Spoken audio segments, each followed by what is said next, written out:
Hello guys, അപ്പോൾ നമ്മൾ ഇന്നും ഒരു പുതിയൊരു ഹാർഡ് കോർ സീരീസ് ആയിട്ടാണ് വന്നിട്ടുള്ളത്.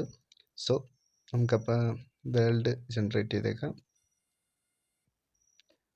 നോർമൽ, ഹാർഡ് കോർ, കോർഡിനേറ്റ്സും ഡിസ്പ്ലേഡ്. ഓക്കെ, ഇത്ര മതിയോ? നമുക്ക് ക്രിയേറ്റ് ചെയ്തേക്കാം. ഇതൊന്ന് ലോഡ് ആവട്ടെ. അപ്പോൾ അതുവരേക്കും നിങ്ങൾ പോയിട്ട് ഞാൻ ഒരു പുതിയ UI ആഡ് ചെയ്തിട്ടുണ്ട്. അപ്പോൾ അതൊന്ന് കണ്ടിട്ട് വാ.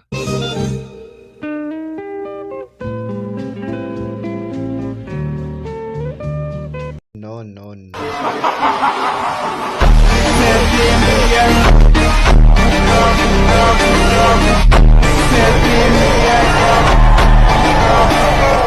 സോ നമ്മളിവിടെ സ്പോൺ ആയിട്ടുണ്ട്. നമ്മളിപ്പം എനിക്ക് തോന്നുന്നൊരു ഫോറസ്റ്റ് ആണെന്ന് തോന്നുന്നു ഗൈസ്. അതെ ഗൈസ്, ബിർച്ച് ഫോറസ്റ്റ് ആണ് ഇവിടെ മൊത്തം. അവിടെ ആയിട്ട് എന്താ ബീച്ചാണെന്ന് തോന്നുന്നു ഗൈസ്. നമുക്ക് ഒരു ബീച്ചും ഉണ്ട്. എന്തോ നിർഭാഗ്യം കൊണ്ട് നമുക്ക് പ്ലെയിൻസ് കിട്ടിയില്ല. സന്തോഷം.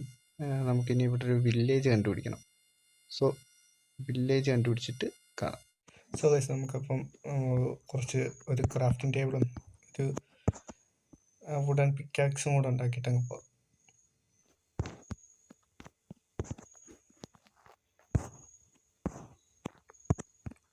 ഓക്കെ, ഒരു പിക്കാക്സ് ഉണ്ടാക്കിയിട്ടുണ്ട്. ഇനി ക്രാഫ്റ്റിംഗ് ടേബിൾ പൊട്ടിച്ചെടുത്തിട്ട് നമുക്ക് വില്ലേജ് കണ്ടുപിടിച്ചിട്ടുണ്ട്. ഓക്കെ, അവിടെ തന്നെ ഒരു വില്ലേജ് ഉണ്ട്. സോ നമുക്ക് അങ്ങോട്ടേക്ക് പോകാം. കുറച്ചേറെ ദൂരം വന്ന് സ്പോണിൽ നിന്ന് ഒരു 100 ബ്ലോക്ക് 100-150 ബ്ലോക്ക് അടുപ്പിച്ച് ദൂരമുണ്ട് കേട്ടോ. നമുക്ക് പറ്റുമെങ്കിൽ ഇന്ന് തന്നെ ആർമറോ അല്ലെങ്കിൽ അയൺ ആർമറോ എല്ലാം സെറ്റ് ചെയ്യാം. കഴിഞ്ഞ തവണത്തെ പോലെ ആവാതിരുന്നാൽ മതി. ഓക്കെ, ഇങ്ങോട്ടേക്ക് നോക്കാം. നമുക്ക് ജസ്റ്റ് ഒരു എന്താ നോക്കാം, ഇവിടെ ക്യാരറ്റോ അങ്ങനത്തെ വല്ല ഐറ്റം ഉണ്ടെങ്കിൽ അതൊന്ന് സെറ്റ് ചെയ്യണം. ഇവിടെ പിന്നെ മൊത്തം വീറ്റിൻ്റെ കളികളാണ്. കുറച്ച് ഹേബേലുണ്ടെങ്കിൽ അതുകൂടെ സെറ്റ് ചെയ്യാം. ഇവിടെ കുറച്ച് ഹേബേലുണ്ട്. അപ്പോൾ ഫുഡിൻ്റെ കാര്യം ഏകദേശം കുറച്ച് ദിവസത്തേക്ക് സെറ്റാവും. കുറച്ച് ഹേബേൽ പൊട്ടിച്ചെടുത്ത് കൈ വെച്ചേക്കാം. നമുക്ക് ഫുഡ് ആവശ്യം വരും. ഒരു 19 ഹേബേൽ കിട്ടിയിട്ടുണ്ട്. ഇത് മതിയാവും തൽക്കാലത്തേക്ക് ഫുഡിന്. വയസ്സ് നമ്മൾ ഒരു സ്റ്റാക്ക് അടുപ്പിച്ച് ബ്രെഡ് സെറ്റ് ചെയ്തിട്ടുണ്ട്.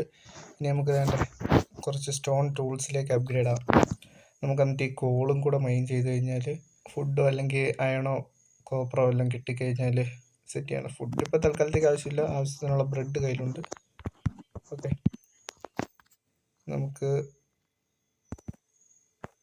ഒരു പിക്കാക്സ്, ഒരാക്സ്, ഒരു സോഡ്, ഇതിപ്പോൾ തൽക്കാലത്തേക്ക് മതിയാവും. ഈ കോളൊക്കെ അങ്ങ് മൈൻ ചെയ്ത് വെച്ചേക്കാം. എന്നിട്ട് കുറച്ച് മരമൊക്കെ വെട്ടിയിട്ട് നമുക്കൊരു ചെസ്റ്റ്, ഒരു സ്റ്റോറേജ് പോലെ നൈസ് ഒരെണ്ണം സെറ്റ് ചെയ്യണം. കാരണം ഇൻവെൻട്രി ക്ലീനാക്കി വെക്കണം എപ്പോഴും. സോ നമുക്ക് എന്നിട്ട് വേണം അയൺ മൈനിങ്ങിനൊക്കെ. അത്രയും കോൾ മൈൻ ചെയ്തെടുത്തിട്ടുണ്ട്. ഇനി ഇവിടെ എപ്പോഴും ഞാൻ ഒരു കേവ് അല്ല, അതിന് മുമ്പ് നമുക്ക് ഒരു ചെസ്റ്റ് സെറ്റ് ചെയ്ത് വെക്കാം.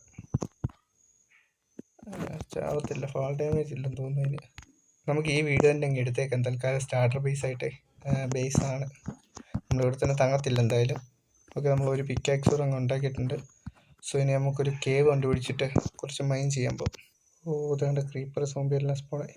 നോക്കിയും കണ്ടു പോയില്ലേ, അവന്മാരുടെ വായി കയറും. കഴിഞ്ഞ ഹാർഡ് കോർ പോലെ പെട്ടിയാവും ഇത്തവണ. അതുകൊണ്ട് ഞാൻ കേവിലോട്ടൊക്കെ ഇറങ്ങുന്നത് കീബോർഡ് മൗസ് ഇല്ലാണ്ട. കീബോർഡ് മൗസ് ഇട്ട് കേവിലോട്ട് ഇറങ്ങി ഞാൻ ഉറപ്പായിട്ട് എന്തായാലും ഓടിയാവും. കുട്ടി സോംബി ഒന്നും വരായിരുന്നാൽ മതി. കുട്ടി സോംബി വന്നു കഴിഞ്ഞാലാണ് ഈ പ്രശ്നം മൊത്തം ഉണ്ടാവുക.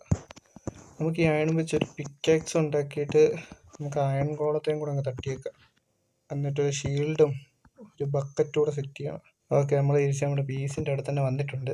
സോ ഇനി കുറച്ച് ഒരു 2 ഫർണസ് അങ്ങ് ഉണ്ടാക്കിയേക്കാം. എന്നിട്ട് നമുക്ക് ഈ കോപ്പറും മാത്രമല്ല ഈ ഉള്ള അയണും കൂടെ അങ്ങ് സ്മെൽറ്റ് ചെയ്യാൻ വെച്ചേക്കാം. നമുക്ക് എന്തായാലും അയൺ പിക്കാക്സ് വേണ്ട, അതിന് പകരം കോപ്പർ പിക്കാക്സ് കിട്ടിയിട്ടെ. അയൺ വെച്ചിട്ട് നമുക്കൊരു ഷീൽഡും ബക്കറ്റിൻ്റെ വരും. അപ്പോൾ ഒരു ബക്കറ്റും ഒരു ഷീൽഡും കൂടെ സെറ്റ് ചെയ്യാം ഈ അയൺ വെച്ചിട്ട്. ബാക്കി വരുന്നിടത്ത് നോക്കാം. അയൺ ഗോളത്തെ തട്ടണമെന്നുകൊണ്ട് തട്ടിയിട്ടും കാര്യമില്ല. കാരണം ഒരു ഷീൽഡിന് ഇപ്പം മൊത്തം 6 അയണുണ്ട്. അപ്പോൾ ഒരു ഷീൽഡും പിന്നെ പോയിട്ട് 5 എണ്ണം, 3 ബക്കറ്റിന് 2 എണ്ണം ഇരിക്കും. ഒരു സോഡ് വേണം ഉണ്ടാക്കി വെച്ചേക്കാം. സോ ബാക്കി അയൺ ഇരുന്നിട്ട് നാളെ മൈൻ ചെയ്ത് സെറ്റ് ചെയ്യാം. ഒരു ഫുൾ സെറ്റ് അയൺ ആർമറാണ്. കഴിഞ്ഞ തവണത്തെ പോലെ ആവില്ല എന്ന് വിചാരിക്കുന്നു. കാരണം ഇത്തവണ ഞാൻ കേവിൽ ഇറങ്ങുമ്പോൾ കീബോർഡ് മൗസ് യൂസ് ചെയ്യുന്നില്ല. പകരം ഇങ്ങനെ ഫിംഗർ വെച്ചിട്ടാണ് കളിക്കുന്നത്. കാരണം അത് പ്രാക്ടീസായി വരുന്നേ ഉള്ളൂ. ഇപ്പോഴും ശരിക്കും അങ്ങോട്ട് അത് കൺട്രോളായി വന്നിട്ടില്ല. അതുപോലെ നമുക്ക് ഇങ്ങനെ കൈ വെച്ച് കളിക്കാം. കൈ വെച്ചാകുമ്പോൾ കുറച്ച് സ്മൂത്ത് ഉണ്ടെങ്കിൽ നാളെ എന്തായാലും ഇരുന്നിട്ട് നമുക്ക് അയൺ ആർമർ സെറ്റ് ചെയ്യാം. ആ കേവിൽ തന്നെ നമുക്ക് കുറച്ച് ടോർച്ചൊക്കെ ഉണ്ടാക്കിയിട്ട് പോയിട്ട് അവിടെ തന്നെ നമുക്ക് പോയിട്ട് മൈൻ ചെയ്യാം. കാരണം അവിടെ അത്യാവശ്യം അയണൊക്കെ കാണുന്നുണ്ട്. താപ്പോട്ട് പോയി കഴിഞ്ഞാൽ അത്യാവശ്യം വലിയ കേവാണ്. സോ അവിടെ തന്നെ പോയിട്ട് നമുക്ക് അത് സെറ്റ് ചെയ്ത് വിടാം. ഓക്കെ, ഇപ്പോൾ അയൺ ഒരു കാണുമല്ലോ. ഒരു ഷീൽഡ് ആദ്യം തന്നെ ഉണ്ടാക്കി വെക്കാം. അവിടെ ഷീൽഡ്, അവിടെ ഒരു ഷീൽഡ്, ഒരു വാട്ടർ ബക്കറ്റ്, ഒരു സോഡ് മതി. ഒരു ചെസ്റ്റ് പ്ലേറ്റ് അല്ല, ഒരു ഹെൽമെറ്റ്, ഒരു ചെസ്റ്റ് പ്ലേറ്റ്, ഒരു ലെഗിൻസ്, ഒരു ബൂട്ട്. സോഡിന് വേണ്ട, പകരം 2 പിക്കാക്സ് ആദ്യം തന്നെ ഉണ്ടാക്കിയേക്കാം. എന്നിട്ട് ബാക്കി വരുന്നത് വെച്ചിട്ട് നമുക്ക് ഷവലും സാധനങ്ങളെല്ലാം ഉണ്ടാക്കാം. ഷവലും ആക്സും ഒക്കെ. ഓക്കെ, സോ ഒരു ആക്സ്, ഒരു ഷവല്, ഒരു ഹോയ് ഇരിക്കട്ടെ. ഓക്കെ, അപ്പോൾ അത്ര സെറ്റായിട്ടുണ്ട്. ഇനി അപ്പോൾ ബാക്കി നാളത്തെ എപ്പിസോഡിലെല്ലാം സെറ്റ് ചെയ്യാമെന്ന് വിചാരിക്കുന്നു.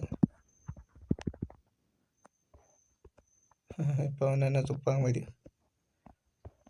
നടക്കൂല കുട്ടാ, നടക്കൂല. ഓക്കെ, നമ്മളിപ്പോൾ ഫുള്ള് കോപ്പർ ആർമർ സെറ്റ് ചെയ്ത്. ഇന്നിപ്പോൾ വേറെ സംഭവമൊന്നുമില്ല, കോപ്പർ ആർമറായി. ഇനിയിപ്പോൾ നാളത്തെ എപ്പിസോഡിൽ നിന്നിട്ട് നമുക്കൊരു അയൺ ആർമർ സെറ്റ് ചെയ്യാം.